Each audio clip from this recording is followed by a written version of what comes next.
Sewaktu mondok di pesantren Ampel Denta, Raden Paku sangat akrab bersahabat dengan putra Raden Rahmat yang bernama Raden Magdum Ibrahim.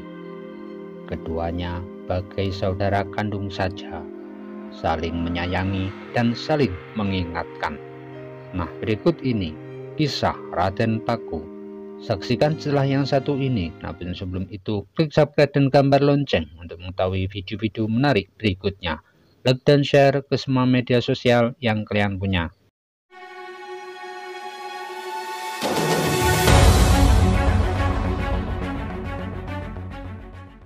Setelah berusia 16 tahun, kedua pemuda itu dianjurkan Sunan Ampel untuk menimba pengetahuan yang lebih tinggi di negeri seberang sambil meluaskan pengalaman.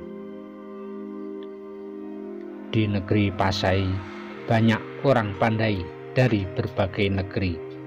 Di sana juga ada ulama besar yang bergelar Syekh Awalul Islam. Dialah ayah kandungmu yang nama aslinya adalah Syekh Maulana Ishak. Pergilah ke sana, tuntutlah ilmunya yang tinggi, dan teladanilah kesabarannya dalam mengasuh para santri dan berjuang menyebarkan agama Islam. Hal itu akan berguna kelak bagi kehidupanmu yang akan datang, ucap Sunan Ampel. Perintah itu dilaksanakan oleh Raden Paku dan Raden Magdum Ibrahim. Dan begitu sampai di negeri Pasai, keduanya disambut gembira, penuh rasa haru dan bahagia oleh Syekh Maulana Ishak, ayah kandung Raden Paku, yang tak pernah melihat anaknya sejak kecil. Raden Paku menceritakan riwayat hidupnya sejak masa kecil ditemukan di tengah samudera dan kemudian diambil anak angkat oleh Nyai Ageng Pinatih dan berguru kepada Sunan Ampel di Surabaya. Sebaliknya, Syekh Maulana Ishak kemudian menceritakan pengalamannya di saat berdakwah di Blambangan sehingga terpaksa harus meninggalkan istri yang sangat dicintainya. Raden Paku menangis sesenggukan mendengar kisah itu, bukan menangisi kemalangan dirinya yang telah disia-siakan kakeknya, yaitu Prabu Menak Sembuyu, tetapi memikirkan nasib ibunya yang tak diketahui lagi tempatnya berada, apakah ibunya masih hidup atau sudah meninggal dunia. Dalam hatinya ia bertekad untuk pada suatu ketika akan datang ke Blambangan menuntut balas atas kekejaman kakeknya itu.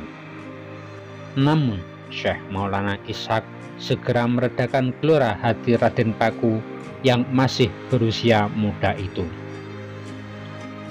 Janganlah kau diperbudak iblis sehingga berniat membalas dendam pada kakekmu, kata Syekh Maulana Ishak. Memang boleh kita membalas perbuatan jahat seseorang dengan balasan yang setimpal dengan perbuatannya, tapi memberi maaf itu lebih baik. Jika engkau pemuda Islam yang baik, yang tidak sama dengan pemuda lain, dengan menunjukkan kepribadian kita yang baik, sudah otomatis kita berdakwah dengan perbuatan nyata. Karena nasihat ayahnya yang bijaksana itu, Raden Paku mengurungkan niatnya untuk membalas dendam pada Prabu Menak Sembuyu. Toh Raja Blambangan itu masih terhitung kakeknya sendiri. Di negeri Pasai, ulama besar dari negeri asing banyak yang menetap dan membuka pelajaran agama Islam kepada penduduk setempat. Hal ini tidak disia-siakan oleh Raden Paku dan Maulana Magdum Ibrahim.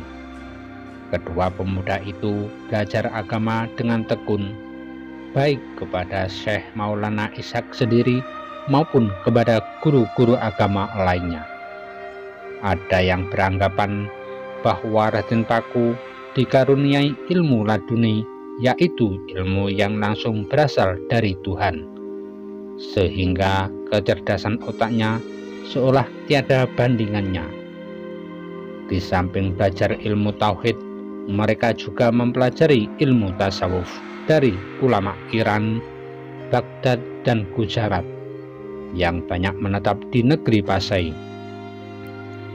Ilmu yang dipelajari itu berpengaruh dan menjiwai kehidupan Raden Paku dalam perilakunya sehari-hari, sehingga kentara benar bila ia mempunyai ilmu tingkat tinggi, ilmu yang sebenarnya hanya pantas dimiliki ulama yang berusia lanjut dan berpengalaman. Guru-gurunya kemudian memberinya gelar Syekh Maulana Ainul Yakin. Setelah 3 tahun berada di Pasai dan masa belajar itu sudah dianggap cukup oleh Syekh Maulana Ishak, kedua pemuda itu diperintahkan kembali ke tanah Jawa. Oleh ayahnya, Raden Paku diberi sebuah bungkusan putih berisi tanah. Kelak, bila tiba masanya, dirikanlah pesantren di Gresik. Carilah tanah yang sama betul dengan tanah dalam bungkusan ini. Disitulah kau membangun pesantren. Demikian sang ayah. Kedua pemuda itu kembali ke Surabaya, melaporkan segala pengalamannya kepada Sunan Ampel. Sunan Ampel memerintah Makdum Ibrahim berdakwah di daerah Tuban. Sedang Raden Paku diperintah pulang ke Gresik kembali ibu angkatnya, yaitu Nyai Ageng Pinatih. Tiba masanya bagimu untuk berbakti kepada Nyai Ageng Pinatih, kata Sunan Ampel. Walau dia bukan ibu kandungmu, tapi dialah yang membesarkan dan merawatmu sejak kecil. Bantulah dengan ibumu sambil berdakwah. Orang-orang pendahulu kita juga melakukan dakwah sambil berdagang. Demikianlah Raden Makdum Ibrahim berdakwah di Tuban dengan menggunakan gamelan untuk menarik massa. Maka akhirnya dia dikenal sebagai Sunan Bonang, sesuai dengan nama gamelan yang sering digunakan melantunkan lagu-lagu atau tembang keagamaan. Sedangkan Raden Paku kembali ke Gresik untuk membantu ibu angkatnya dalam mengurus perdagangan antar pulau. Nah, itu tadi kisah Raden Paku. Semoga kita bisa mengambil hikmahnya.